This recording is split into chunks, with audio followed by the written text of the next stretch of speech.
planning and registering for your classes on student planning. To begin, log into your Titans Direct account and go to the student planning tile.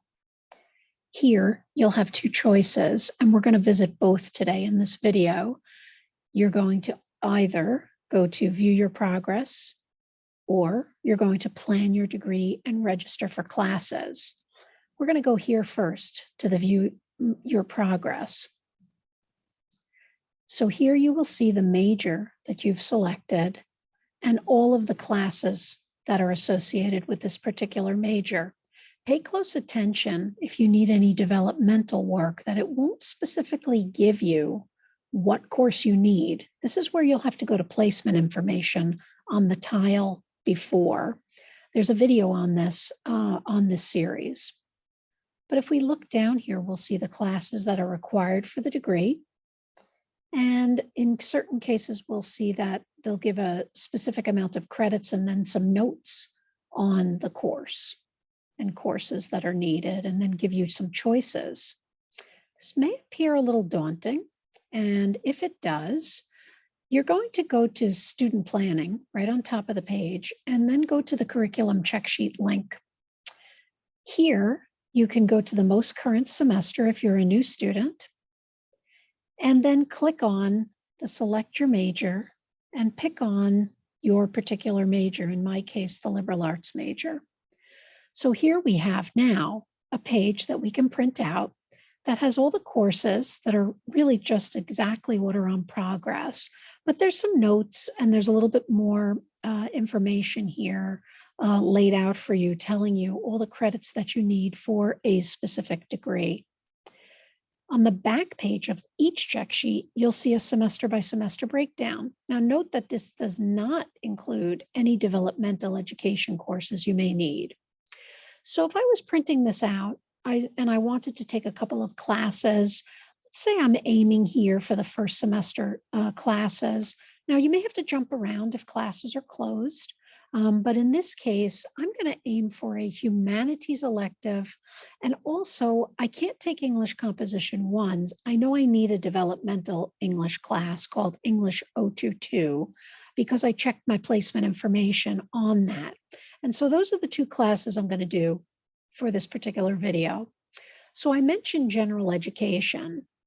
On the top of this same page where you got the curriculum check sheets is a general education course list. You may want to print this out too. Even though this information is on progress, you may find that seeing a list like this is super helpful to you. Here are the humanities electives that I'm going to choose from, and I'm going to keep my eye on a photography class that's on here that I wanted to choose, either photography appreciation or history of photography. So if I go back to my progress, I know that I need English 022 because I checked my placement. And when I click on this, it brings us to the catalog.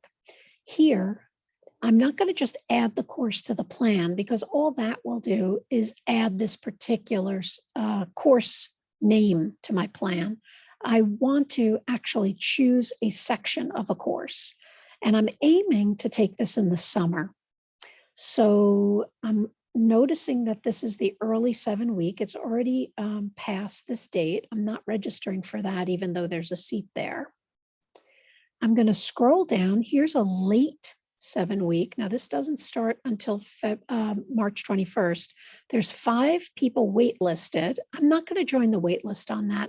I have my eye on this particular one, a summer 3-week class that begins on the 2nd of August and goes through the 22nd of August.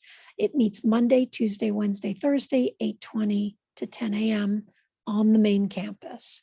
So I'm going to add this section to the schedule. It's going to tell me this is based on the enrollment, my placement, and I know that I'm good for it. So I'm going to add it to my class schedule. And here it is. It's planned. I did not register for it yet. It's just planned.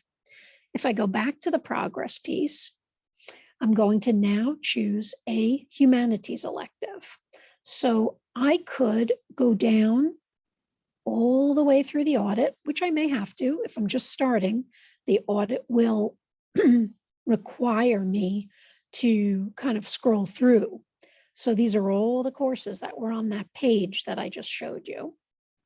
And I'm looking for photography, and I'm kind of zeroing in on one of these. So if I'm going to go for the photography appreciation, I want to see if that's available to me. Once again, I'm not going to add the course to the plan. I'm going to view the available sections. And this time I'm going to try to take something in the spring term. Again, 2 seats here, but this class is already in progress. I can't add it. But what I can do is I can add the March 21st section because there's 14 seats in it. It's a virtual campus course. That means it's online. And I'm going to add that section to my schedule. I'm going to go through the same thing I did, and it's going to give me a message here. Then I'm going to go back home just to show you where to go to actually register for the class. I'm going to go back to student planning. And this time, instead of going to view my progress, I'm going to the plan and plan your degree and register for classes. When I click on that, I will see that this class is kind of in a brownish, yellowish color because I have not yet registered for it. Again, it's for the spring class schedule. It doesn't say the summer one. I'm going to have to use these arrows to arrow over to do that. But what I can do is register here or here for those, or I can remove this if I don't want it anymore. I'm going to try registering for that class. And what I will see is it turned green. It's telling me that I'm registered for it, even though it hasn't started yet. And the reason why I don't see it on this schedule is because it's an online class. It's a virtual campus class. So it doesn't have a meeting time. But when I'm in green, I know I've successfully registered. If I arrow over, I'm going to find my English class also in brown. If I wanted to register for that, I could. But if I decided, you know what, I'm not interested in that anymore, I'm going to try to pick another class in the late 7-week term before I register for this one, I can just remove them. And there it is, it's all gone. When I go back to my home page of Titans Direct, I'm going to go on to payment information on here. I don't have that tile here to show you, but students will have that, that tile, and you'll be able to pay your bill right here.